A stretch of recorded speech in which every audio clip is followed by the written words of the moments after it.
여러분 반갑습니다. 시촌입니다. 정말 자연이 아름답습니다. 자연이 정말 아름다운데 저는 이런 생각이 들어요. 과연 여기서 살 수 있을까? 시촌아, 그게 무슨 소리냐? 너도 강원도 산골짜기 살면서 거기서 못 산다니. 제가 강원도 평창에 7년 넘게 살았잖아요. 제가 살아보니까, 그리고 수많은 곳을 임장을 다녀보니까요, 저는 앞으로 시골이 어떻게 될지 딱 알 것 같습니다. 달리 말하면 앞으로 시골 부동산이 어떻게 될지 저는 알고 있습니다. 오늘은 이 이야기를 해볼 텐데요. 그냥 시촌의 개인적인 생각이라고 여기시고 편하게 들어주시면 좋을 것 같아요. 다만 이 이야기가 시골에 관심 있는 분들에게는 아마도 저는 도움이 될 거라고 생각합니다. 결론부터 말씀드리면은 시골은 결국에는 극심한 양극화가 될 겁니다. 사실 이게 될 게 아니고요. 이미 오래전부터 극심한 양극화가 시골에서는 이미 이루어지고 있습니다. 우리가 이 양극화라는 단어를 소득 중심, 계층 중심으로 많이 사용하고 생각하다 보니까, 야, 시골에 양극화라는 단어가 참 어울리지 않는다, 이렇게 느끼실 분도 많을 거예요. 그런데 시골의 이 극심한 양극화는요, 부동산 가격 측면에서만 발생하는 게 아니고요, 사람의 생존 측면, 어떤 지역에서는 사람이 살 수 있는 지역이 유지되고 있고요, 어떤 지역은 사람이 살 수 없는 곳으로 변하고 있습니다. 사람이 살 수 있는 곳과 사람이 살 수 없는 곳으로 변하고 있으니 이건 진짜 아주 강한 양극화라고 볼 수 있겠죠. 우리는 인구 이동과 관련된 양극화를 생각할 때 전국적으로 사람들이 수도권으로 이렇게 많이 쏠리는 수도권 중심의 인구 쏠림 현상을 많이 생각합니다. 뉴스를 보니까 특히 젊은 친구들이, 아, 여기 시골 바닥에서는 나한테 미래가 없어.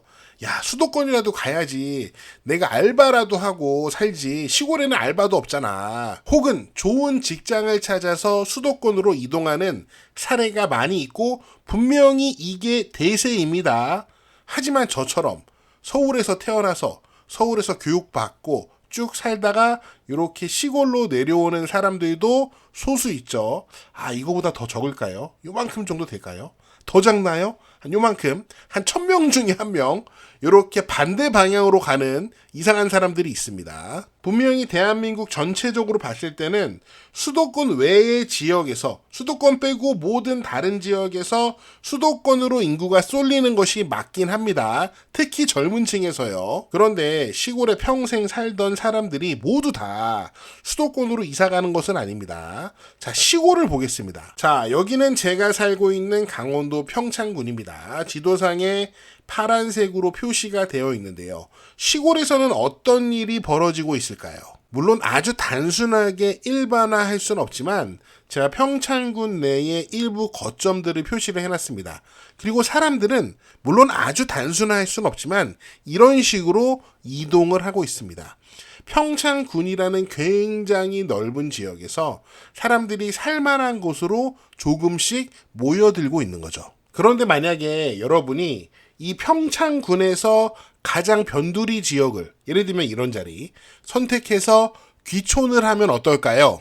이런 지역은 딱 가보면은, 와, 자연 완전 여기가 지상낙원이다, 너무 좋다, 자연 이보다 더 좋을 수 없다, 자연만 좋아요. 하지만 멉니다. 멀어요. 수도권에서 멀다는 얘기가 아니고요, 뭐 하나 아무거나 하려고 해도 다 멀어요. 라면 한 봉지 사려고 해도 너무 멀고요, 기름 좀 사러 가려고 해도 너무 멉니다. 편지 한 통 보내려고 해도, 소포 보내려고 해도 너무 멀어요. 분명히 택배는 안 들어올 겁니다. 자, 라면 사러 한번 마을로 가보겠습니다. 국도를 한참 달려서 20-30분 달려가지고 가장 가까운 시내에 도착을 했습니다. 시내의 모습이에요. 자, 시내에 가면은 뭐 이런 모습이에요. 아무것도 없죠. 빈집들도 상당히 많습니다. 마을에 운이 좋게 작은 하나로마트가 있습니다.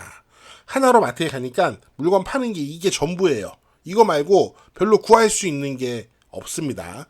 물론 나는 이 정도면 충분해. 아유, 뭐 카스타드도 있고 냉동식품도 있고 두유도 있고, 아이 충분해. 소주도 파네. 됐어.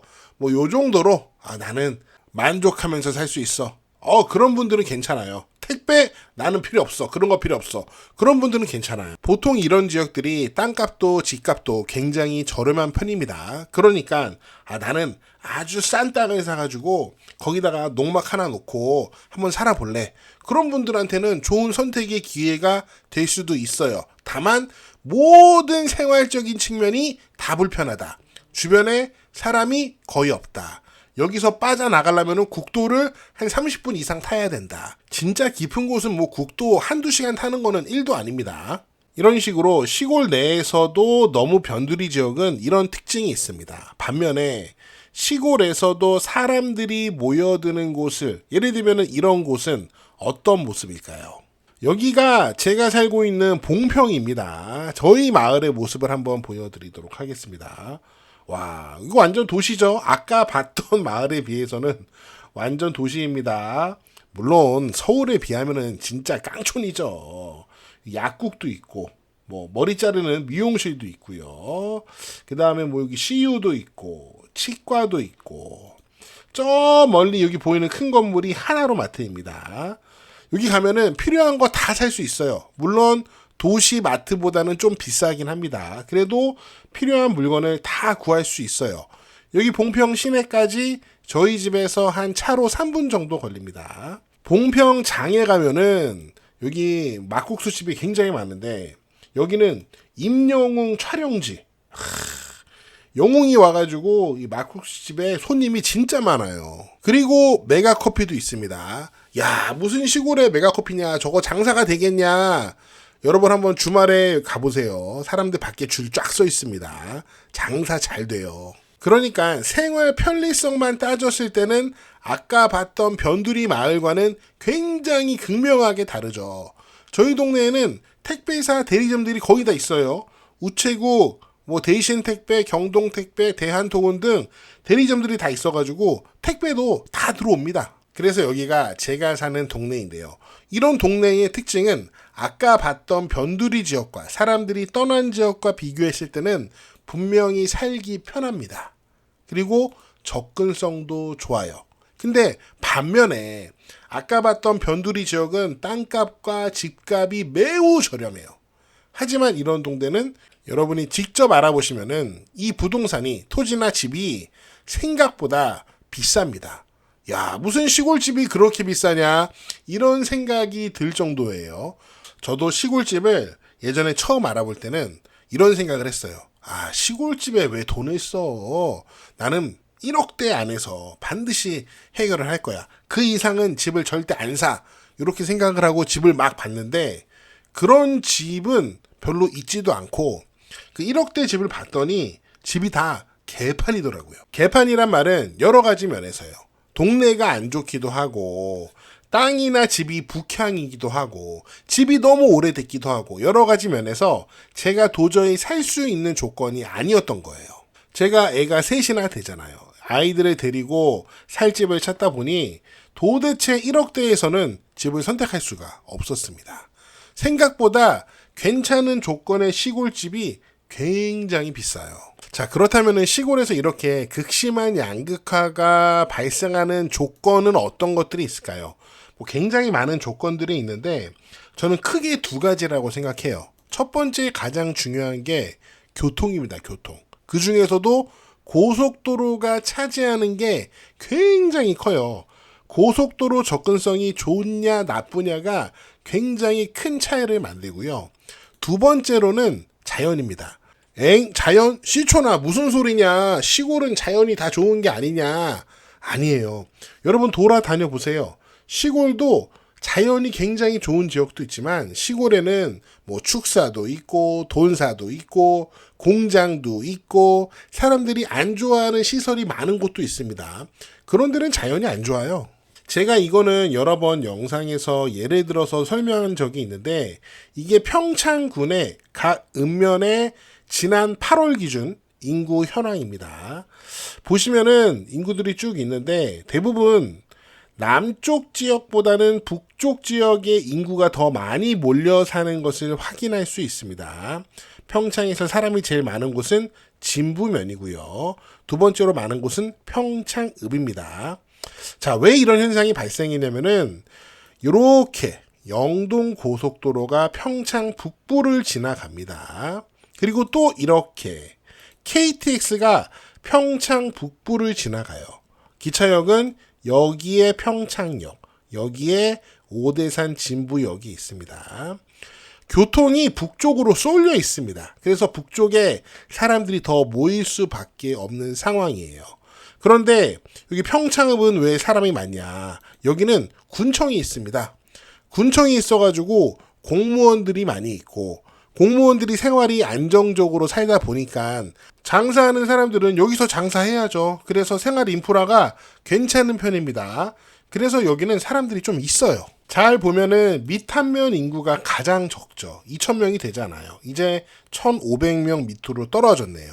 자연스럽게 평창군 내에서는 생활이 가장 불편한 지역입니다. 그건 어쩔 수 없는 현실이에요. 여러분 잘 아시겠지만 이 밑한면이 웰컴 투 동막골이라는 영화의 촬영지예요. 물론 그 영화의 내용은 영화적 상상이었을 겁니다. 다만 이 영화를 제작한 감독 입장에서는 야, 이런 지역이면은 예전에 전쟁 나도 몰랐겠다라고 생각할 정도로 굉장히 깊은 산골이었다는 거죠. 결론적으로 이 두 장의 사진에서 보시는 것처럼 시골의 아주 극단적인 양극화는 이미 벌어지고 있고 미래에 더 가속화될 현상입니다. 그래서 시골에 관심 있는 분들은 이런 점들을 좀 염두하셔서 자기에게 맞는 선택을 하시면 될 것 같아요. 네, 제가 준비한 내용은 여기까지고요. 여러분은 어떻게 생각하시는지 여러분의 다양한 의견을 댓글로 남겨주세요. 저는 다음 영상에서 더 재미있고 유익한 내용으로 돌아오겠습니다. 여러분, 시촌어게인! 여러분이 지금 보시는 것은 평창의 고랭지 배추입니다. 여러분 김장하셔야죠. 여러분 이거는 제가 돈을 받고 대가를 받고 광고하는 건 아니고요. 저를 평소에 많이 도와주시는 이웃분께서 이번에 절임 배추를 판매하신다고 해서 제가 자처해서 홍보를 하고 있습니다. 평창에서 절임 배추를 판매하는 농업인들이 많이 계신다고 합니다. 그런데 그 절임 배추 농가들 중에서 햇섭 인증을 받은 농가는 딱 두 군데밖에 없대요. 지금 보시는 이 현장이 평창군에서 햇섭 인증을 받은 두 곳 중에 한 곳입니다. 저한테 주문하시는 거 아니고요. 제가 여기 전화번호를 써놨으니까 필요하신 분들은 이 농업인 분께 직접 연락을 해주셔서 주문을 하시면 될 것 같습니다.